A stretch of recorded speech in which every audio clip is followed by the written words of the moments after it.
Yo VC, what's up? Bob here. Today we are talking Blue Note Classic Vinyl Series records. As many of you may know, I made a proclamation at the beginning of this year that I was going to go for the full run.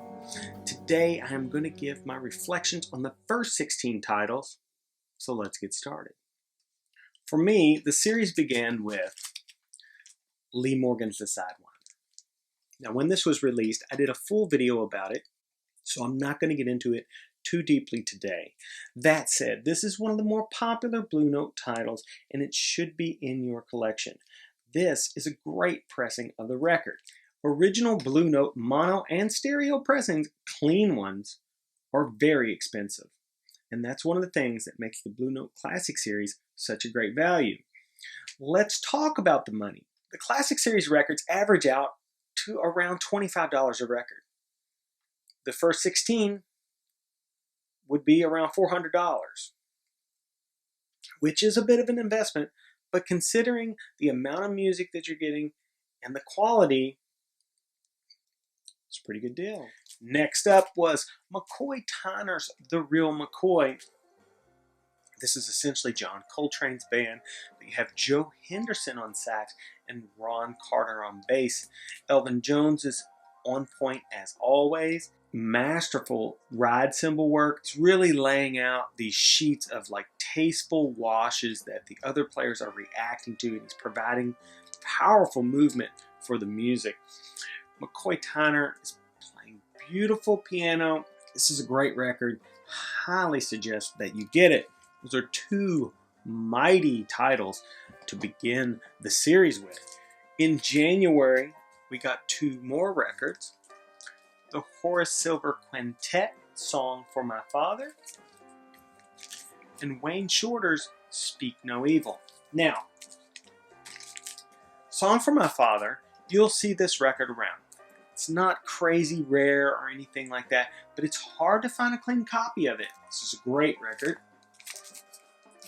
And Wayne Shorter's Speak No Evil, now that's a whole different situation altogether. This is a really hard record to find, and to find it clean is near impossible, and you're going to pay big money for it. And quite frankly, I am super happy to have this masterpiece of a record in the collection finally. I've been hunting this for years now with no luck.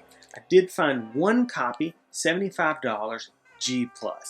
So to have a perfectly playing copy is amazing. Let's get into the next two releases. Cannonball Adderly, Something Else, and Joe Henderson, Page One. Now, Page One, I love this record, and I think it sounds really good. There has been some complaining about it on some of the forums and whatnot, but I think Kevin Gray takes what he has to work with, and he makes the right decisions most of the time. And I think he did a great job on this. It's a fantastic record. Cannonball Adderly's Something Else. This could be the strongest record in the series, musically speaking. You've got Hank Jones and Sam Jones, and nobody plays music together better than family, and they play beautifully on this. Art Blakey is here, and he's playing more subdued. He's kind of reined in. He's not quite as bombastic as he would be on a record that, say, he was the leader on. Cannonball is burning on this, and Miles is playing these really, really beautiful trumpet lines. This is a great record. It absolutely flattened my Liberty pressing. I think that this is a must-have from the series. The next two records are Art Blakey's Moanin' and Hank Mobley's Soul Station. Soul Station, this thing is fat, it's lush, and it is the perfect introduction to Hank Mobley. Highly suggest getting this one. Moanin', probably the most iconic cover of the group. It's very nice sounding. Is it the best pressing you can get of the record? Probably not, but at this price point, it cannot be beat. The next two records, Sonny Clark, Cool Struttin'. the incredible Jimmy Smith, Back at the Chicken Shack. This is a relatively common record, but it's also a party record, so finding it in good condition might be a challenge. Look at this cover. It's incredible. There's a dog on the front. Stanley Turrentine, big fat airy sax tone. Kenny Burrell is playing brilliantly, and Jimmy Smith is bringing the heat on the organ. This is a solid release. You need this. Sonny Clark, Cool Strutting. This is a bona fide grail if there ever was one. And it's near impossible to find in the wild. Photography by Francis Wolff. Alfred Lyons' wife is on the cover here. Iconic in every way. This is what jazz collectors dream of, having this record in their collection. An original pressing of this is insanely expensive, but you can have one from the analog tapes for just $25. It's an incredible record. You owe it to yourself to have this. July's single release, Dexter Gordon's Go. This is the most anticipated release of the series for me. This is one of the true Blue Note masterpieces. Dexter Gordon, Sonny Clark, Butch Warren, and Billy Higgins are, in fact, on a phone call with the Psychic Friends Network on this. They are absolutely killing. This record, plus a nice stylus, plus tubes, equals a sound that you can really sink your teeth into. This is a beautiful, beautiful record. It's really the perfect session. Simplistic cover art, great tunes. Dexter Gordon, he's quickly becoming one of my favorite jazz musicians. This is probably my favorite release from the classic series. It is my #1 pick, and I think if you weren't really into jazz and you wanted to get into jazz, this would be a great place to start.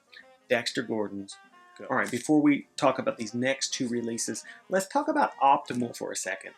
They pressed all of these releases, and if I had to give them a grade, it would be a C+ or a B-. I did receive some records that were scuffed, had non-fill, were slightly warped, and the next two releases, well, they were, as far as quality, pressing quality goes, they were the worst. The Kenny Burrell Midnight Blue, I did have to return. It was warped and so much non-fill that it just sounded like all this electronic glitching, like, you know, like these zipper sounds all on the first side. Grant Green, Idle Moments. This is an incredibly quiet record. And this one's slightly warped, has a bit of non-fill in it, and the top of the sleeve was split in shipping. This should have went back, but for whatever reason, I decided to keep it. Both of these titles are fantastic. Both are records that I wanted in the collection quite a bit. And, you know, I'm a guitar player, so these are jazz guitar records. So I really was looking forward to these, especially Midnight Blue. And it was just a bummer because, you know, I had to fight to get a nice pressing of this. You know, Amazon was clearly having problems because they were sending me opened, previously returned records as replacement records. So I had to abandon that and start buying from my local exclusively. And I will probably at some point get another Idle Moments, but this is a really clean Midnight Blue. I was really happy to get it. So, yeah, it's fantastic records.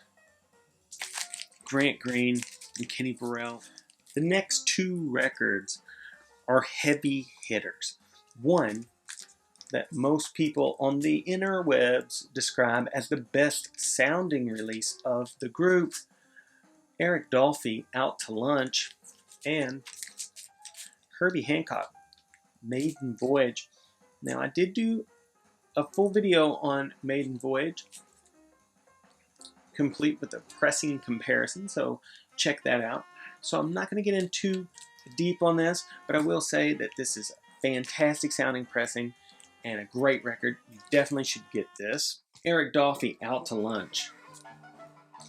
Yeah, this does sound really good. It's fantastic, in fact. Cut hot, but still dynamic. Tony Williams' drums are incredibly present. The interplay between him and Bobby Hutcherson is percussive, but has harmonic superiority. Eric is playing a lot of outside lines, and Freddie is just shredding.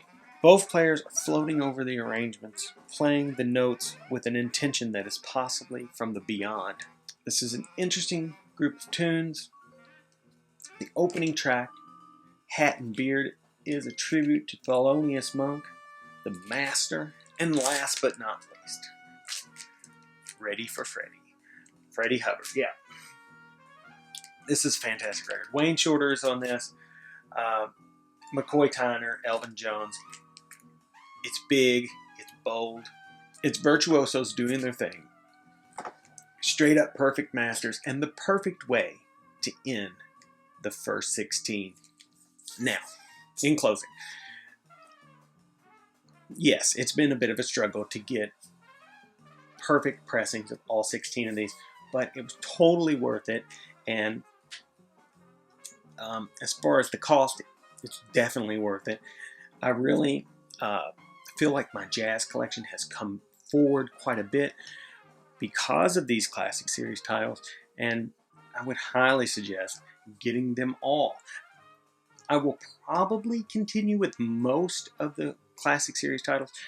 You know, they sound much better pressing wise than the Blue Note 75th anniversary vinyl initiative, which the pressings on were terrible, but the 75th anniversary collection is much larger than the classic series, and hopefully the classic series keeps building and we end up getting all of the titles. So it's an unbelievable collection of Grail records, and I'm super stoked to have them. So please like, subscribe, tell a friend, leave some comments down below, and until we meet again, that's right folks, Bob out.